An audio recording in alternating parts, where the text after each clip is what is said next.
My name is Somashekar, course faculty for this course.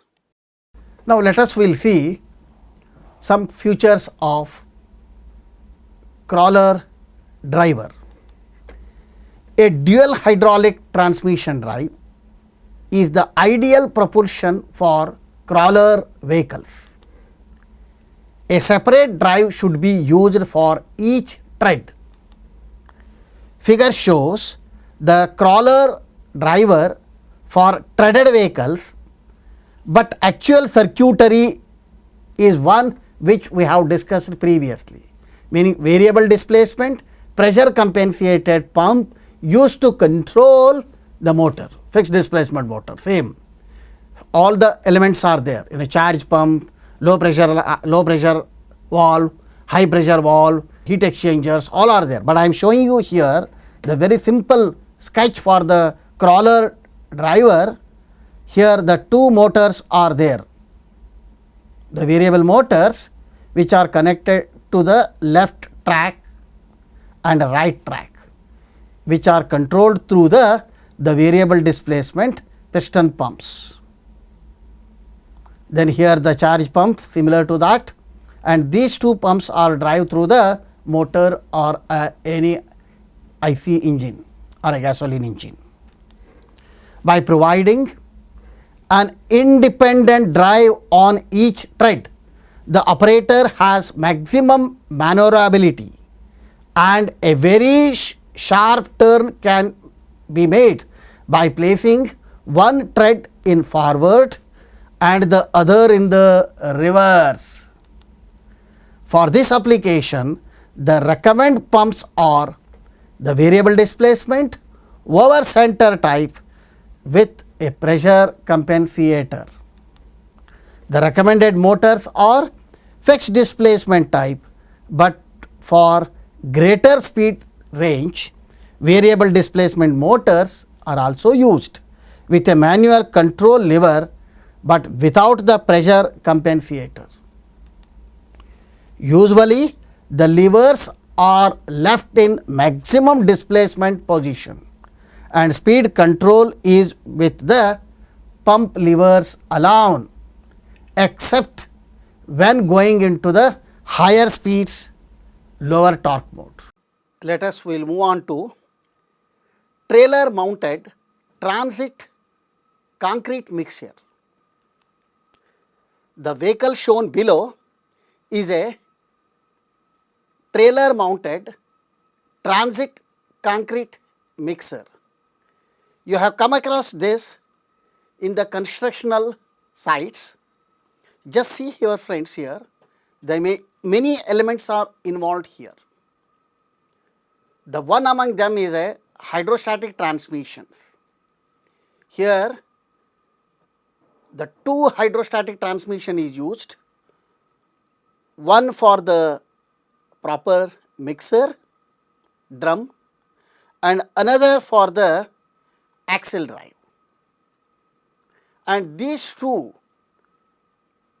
piston motors drive through the variable displacement pressure compensated piston pumps. And you will see here these two are drive through the auxiliary gasoline engine. It is a 100 HP running at 2800 RPM. Let us will see this one by one, how it is working. It consists of two closed loop hydrostatic transmissions, one to drive the drum. This is a 10 meters and 20 tons capacity. Other to transmit a power to one axle of the trailer as a power assist. Please observe the main parts: motors, fixed displacement motor for the axle drive, fixed displacement motor for the drum, and pumps are there here as I have told you. Then auxiliary gasoline engine. Then also you will note down friends, the typical, the trailer mounted transit concrete mixture is a gross weight is 34 tons. Here you will get the maximum axle torque is 13,560 Newton meter.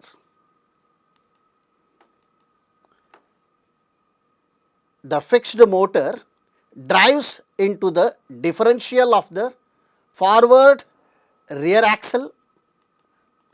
An auxiliary gasoline engine mounted on the trailer drives the two pumps through a two-pad gearbox. The engine produces 100 HP at governed speed of 2800 RPM. Both pumps are the variable displacement and capable to over center operation. This is very important in the hydrostatic transmission. The pump is driving at the constant speed. The flow you have to change the direction by changing the swash plate angle, as we have seen in the previous slides.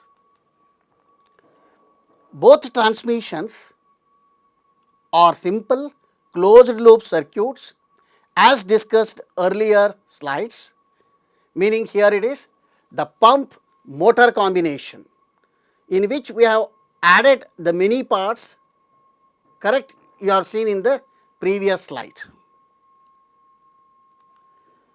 They differ only in the manner by which the pump is controlled. Let us will see the mixing drum circuit. The pump in the mixing drum circuit is controlled by hydraulic cam positioner, which is responsive to a manual input signal. At neutral, there is no oil flow.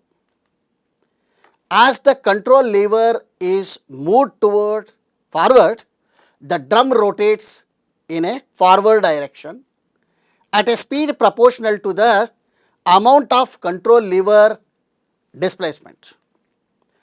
The same is true for the reverse direction. The operator has an excellent control of the drum. When unloading the concrete, he has complete flexibility in changing the drum rotation from reverse to forward and from forward to reverse without the delay of gear shifting. He has control of drum speed in a reverse, which determines the rate of discharge. The traction drive circuit, the pump in the traction drive circuit is controlled by a hydraulic cam positioner similar to previous one, having a manual input lever. In addition, this control has a pressure compensator override which maintains a predetermined pressure flow relationship. This control was designed to maintain a pressure flow relations so as not to exceed a 70 HP input of the pump.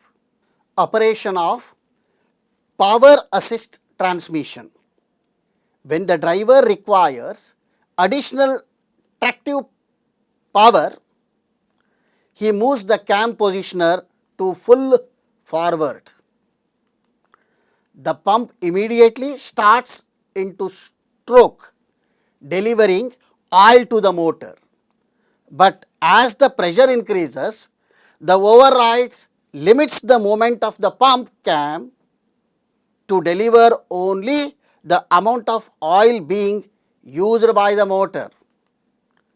If the vehicle is stalled, the pressure will build up to 345 bar.